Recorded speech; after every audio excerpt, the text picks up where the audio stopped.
Hello all, this is Dr. Dheeraj Masapu. I'm a consultant anesthesiologist. When you're looking at the sky, it is very beautiful and it looks something like this. What if, when you're looking at the sky, if the sky turns out to be like this? It is very scary, right? As a doctor, when I'm drawing blood from the patients, I look at that particular picture like this. What if suddenly everything changes and I start seeing the same blood drawing like this? How does it affect me? And how does it affect my judgment? So this is exactly the problem that is being faced by people who are suffering with color vision deficiency. In simple terms, it is called as color blind.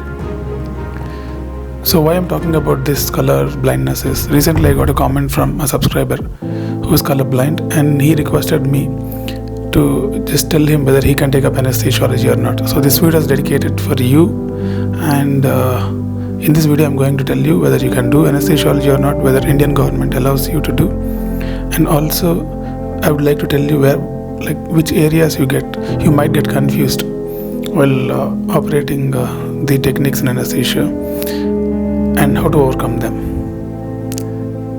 Let's dive into the video.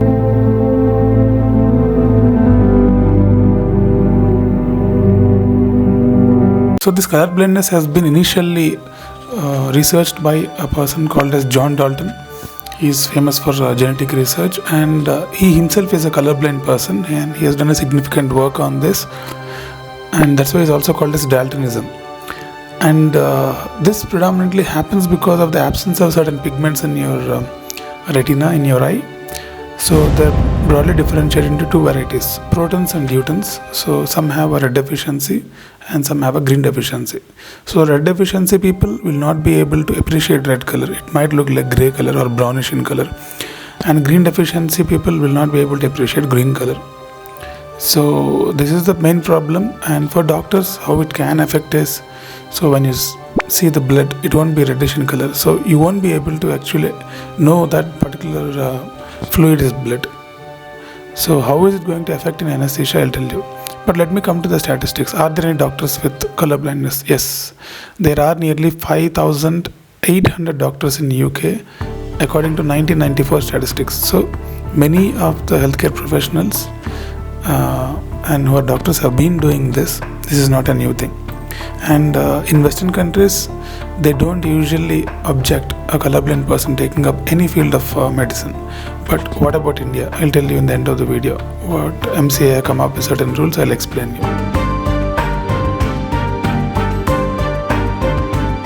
So in anesthesia, the areas where the problems can happen, I would actually classify them for you in a simpler way. First, I would like to explain you the equipments where you can have confusion, and second I would go to procedures, and third I would like to tell you some clinical states where you can have some confusion.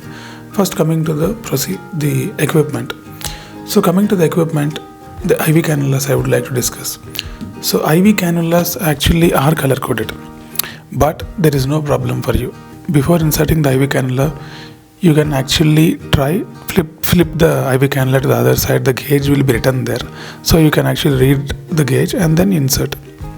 So that is not a problem.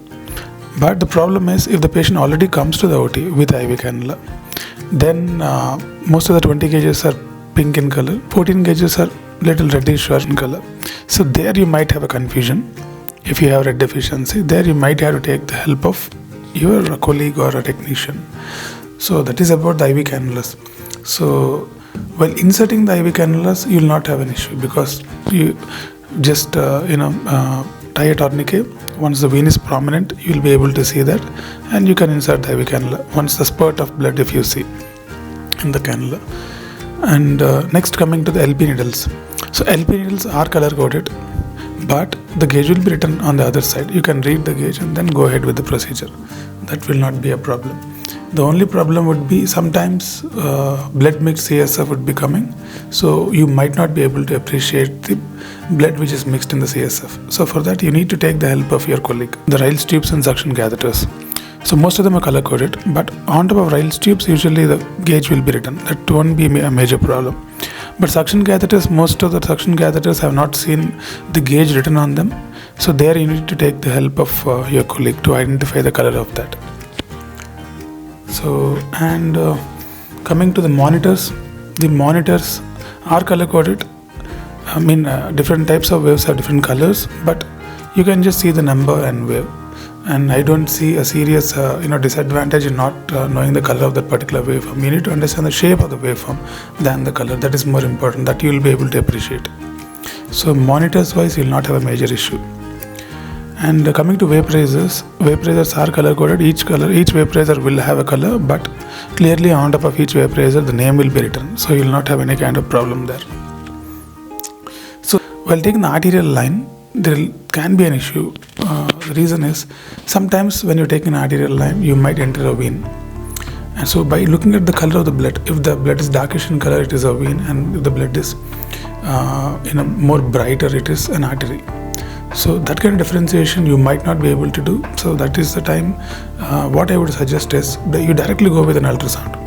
You don't waste your time by trying blind approach or landmark approach. You directly go with an ultrasound for an arterial line, and then go ahead. It's very simple. You can identify the pulsations in the ultrasound and then directly go ahead with an USG.